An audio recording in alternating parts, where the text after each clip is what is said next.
हर रस्सी में 3 डोरियां होती जिन्हें आपस में गूंथा जाता है। बस विश्वास के साथ भी यही होता है।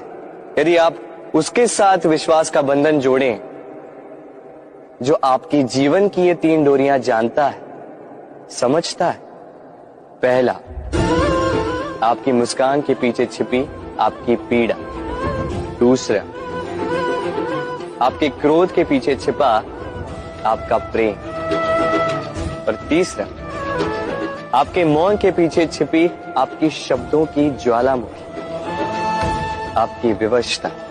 तो जो व्यक्ति आपके जीवन की ये 3 एक सेठ ने जरा सी बात पर अपने मैनेजर को खूब जोर से फटकार लगा दी, उसे बहुत तेज डांट दिया। मैनेजर को बहुत गुस्सा आया। सेठ से तो कुछ कह नहीं सकता था, तो अपना गुस्सा कहाँ निकालता। केबिन से बाहर निकलते ही जो सबसे पहला कर्मचारी उसके सामने पड़ा, मैनेजर ने अपना सारा गुस्सा उस कर्मचारी पर निकाल दिया। कर्मचारी गुस्से से भर गया। ऑफिस से बाहर निकलते वक्त गेट पर बैठे गार्ड को उसने बिना वजह 4 बातें सुना दी। गार्ड को बहुत गुस्सा आ गया। कर्मचारी से कुछ कह नहीं सकता था। घर गया, बीवी सामने दिखी, बिना वजह खरी खोटी बीवी को सुना दी, उस पर चिल्ला पड़ा।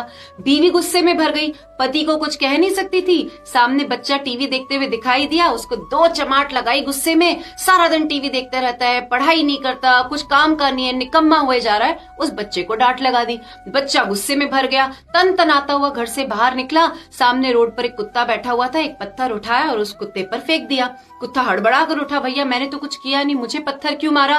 गुस्से में आकर उस कुत्ते ने रोड से जा रहे एक आदमी को काट लिया। जानते वो आदमी कौन था? वो वही सेठ था जिसने मैनेजर को फटकार लगाई थी।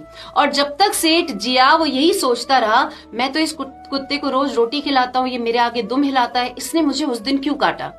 बात समझ में आई क्या? कर्मों का फल कभी पीछा नहीं छोड़ता।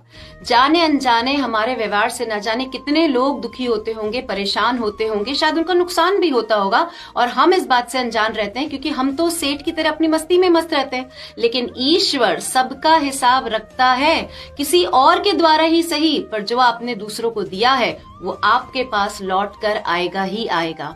हम बहुत बार ये सोचते हैं कि लोग बिना वजह मुझे परेशान कर रहे हैं, पर याद रखिए जिंदगी में कुछ भी बिना वजह नहीं होता। आपके साथ यदि कुछ अच्छा हो रहा है या कुछ बुरा हो रहा है तो उसकी हमेशा वजह है, और उसकी वजह कोई और नहीं, वो आप और आपके कर्म ही है।